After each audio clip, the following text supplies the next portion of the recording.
Okay, hello.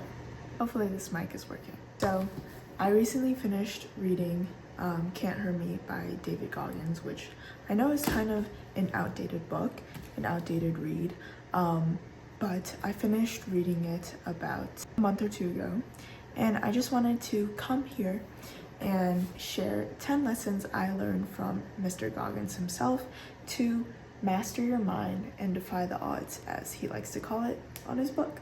So these are just basically the little summaries at the end of each of the chapters in his book and how I interpreted it. So number one was that we all have issues. Okay, so I know whenever we bring up our issues, especially when you're in a more privileged situation, we're often met with, oh, at least you're not starving, at least you have a job to complain about. And at least you're not dying from sickness, at least you're not living in a war-torn country.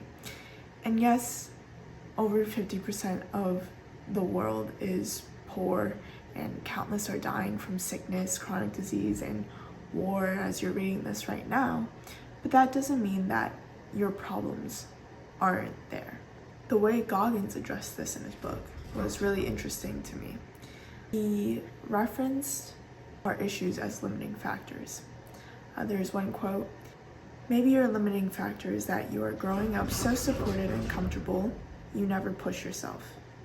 So instead of thinking about all of the issues you have in life, I think maybe it's better to address them as limiting factors, because I feel like that makes it less of a competition, like who has it worse.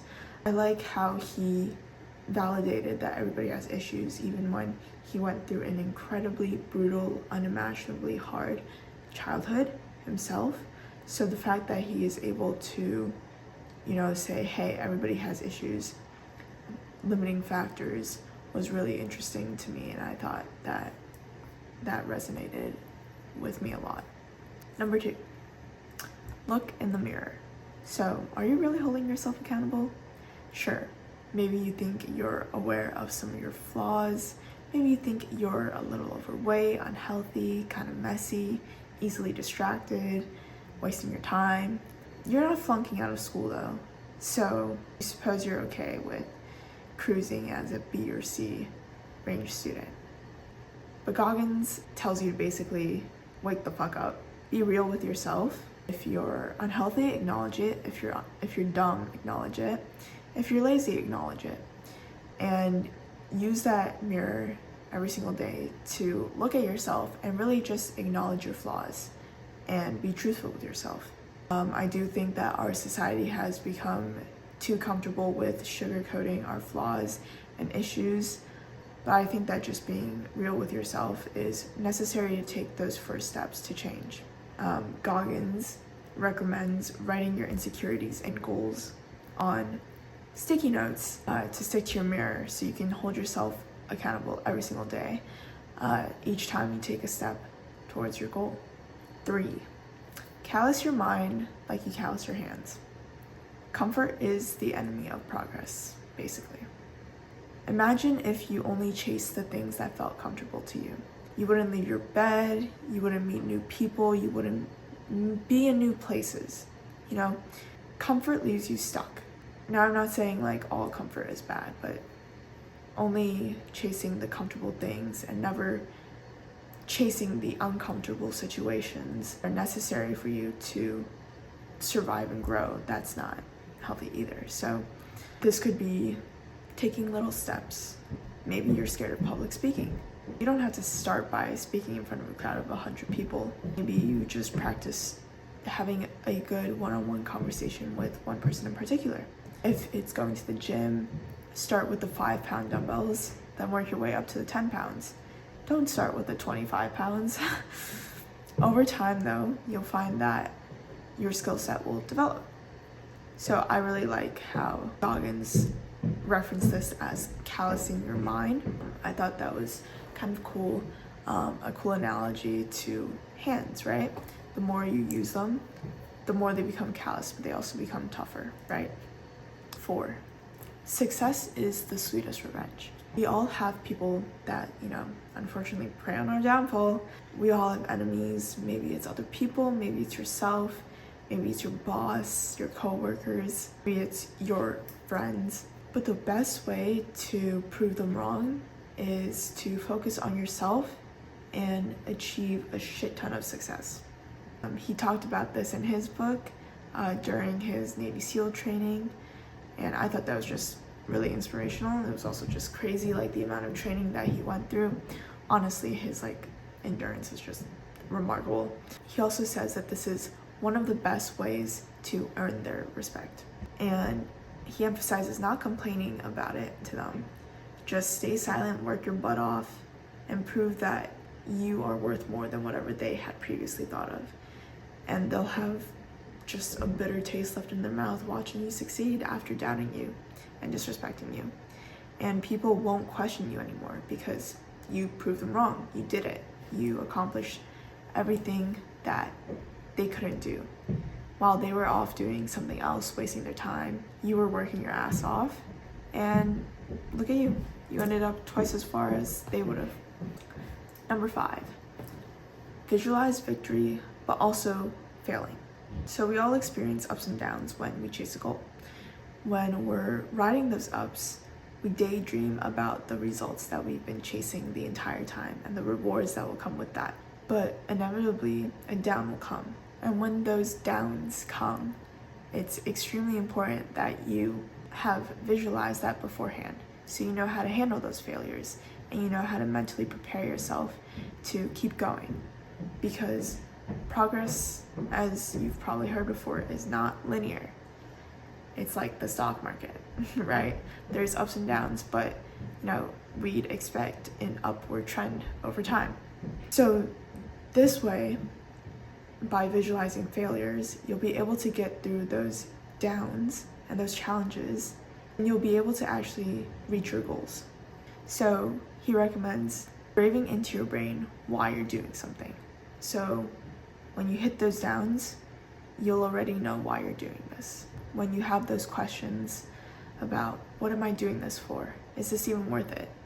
You'll know because you've envisioned failure and you've planned for it that you can get through this, and you know why you're doing this. Number 6, collect cookies, then bake more. Some of us either hold on to our wins and celebrate way too much. Some of us don't celebrate them at all. Goggins suggests keeping something he calls a metaphorical cookie jar. So each time you overcome a challenge or you do something successful, you add that to your mental cookie jar of things that you've overcome. That way, when things start to get tough again, you can reach into that cookie jar and hold on to that feeling you had when you overcame something super difficult. That way you'll remember, wow, I fucking did that, and I can do this too. I remember that feeling when I overcame something I thought I couldn't do, but guess what? I fucking did that, and then I fucking did it again. When you keep filling up your cookie jar like that, you're building up confidence in yourself. And when you reach a situation where you're not so sure of yourself and you're trying to overcome the next challenge, you'll be able to reach into that cookie jar and remember that feeling you had when you proved yourself wrong, and the feeling that you'll have again when you prove yourself wrong once more. But of course, it's important to not just linger on those feelings. Use those feelings to fuel more success, to fuel your journey to the other goals that you want to reach. And of course, add those memories to your cookie jar. 7, pain is in the brain. So literally, pain is felt in the brain. Throughout Goggins' entire book, if you read this, you know that and if you know Goggins at all, you know he's a absolute endurance beast. He's just like a physical powerhouse, right? This lesson is pretty short, right?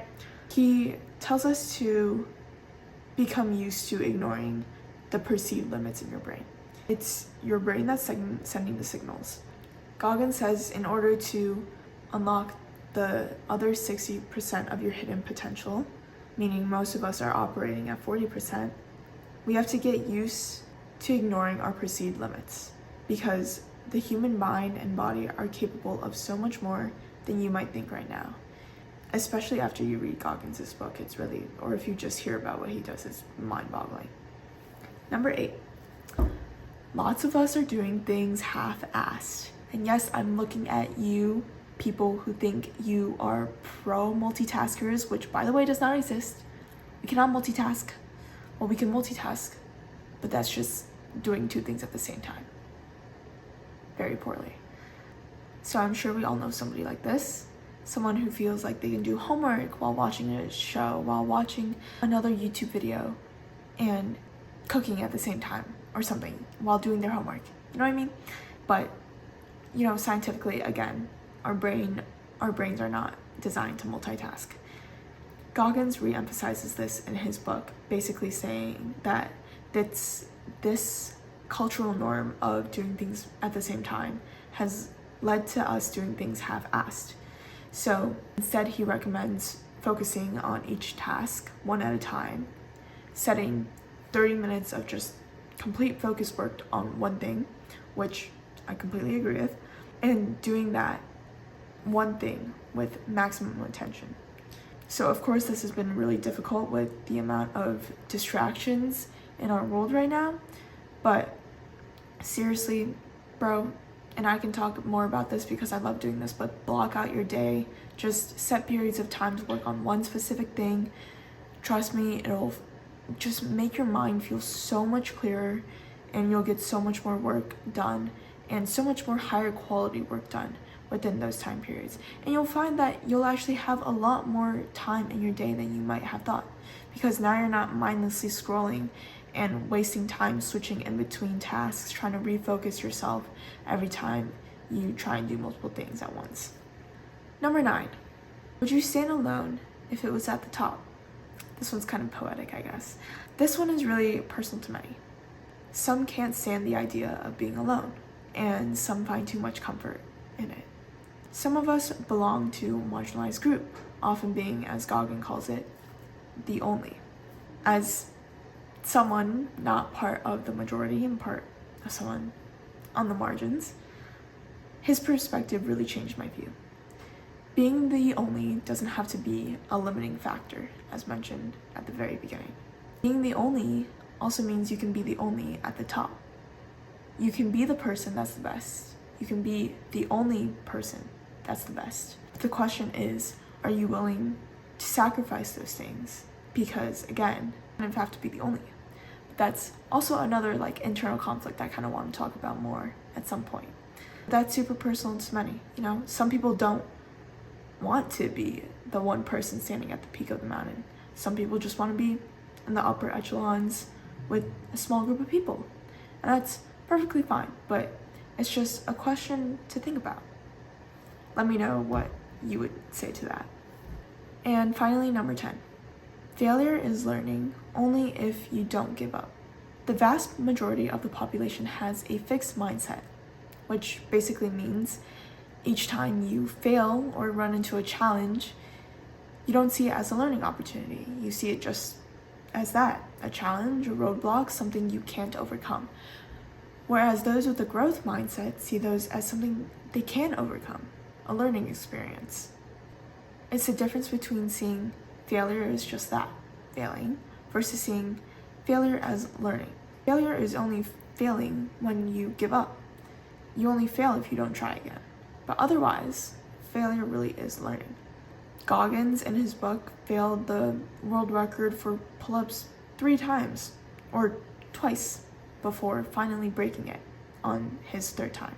He went through 3 hell weeks, which is just unimaginable, and still went back for more. He failed countless times in numerous aspects of his life, but also succeeded an incredible amount. I mean, just look at him now. You cannot say that his life so far has not been an overwhelming success, at least from majority of the population's view. And something he used as a tool for whenever he was met with failure, which is something more practical, I guess, we can take away from this, is the After Actions Report, abbreviated AAR. So basically, just reflect on your experience, reflect on what happened, reflect on why you think you failed, but also take time to acknowledge what you did well, because those things you should keep doing. It's important not to just focus on only the things you messed up, but of course, don't only focus on the things you did well, right? You have to look at both sides, because looking at both sides is what's going to ultimately help you the most when you try again. Because again, failure is learning, as long as you don't give up. One thing he mentioned was that it's important to really dig down and get real with yourself in these reports, and really focus on what you could have done better, not what factors were outside of your control, like the weather or the temperature, what other people were doing. You yourself, you're the only variable you can really control. So that basically concludes the 10 lessons I took away from David Goggins' book, Can't Hurt Me, to master your mind and defy the odds. Let me know what you thought of the way that I summarized these lessons, if you learned anything helpful, if you had any thoughts on the way that I interpreted these lessons, if you've read the book, what you've thought about it, or if you're looking to read the book, I would recommend this. Thanks for watching, and I'll see you in the next one.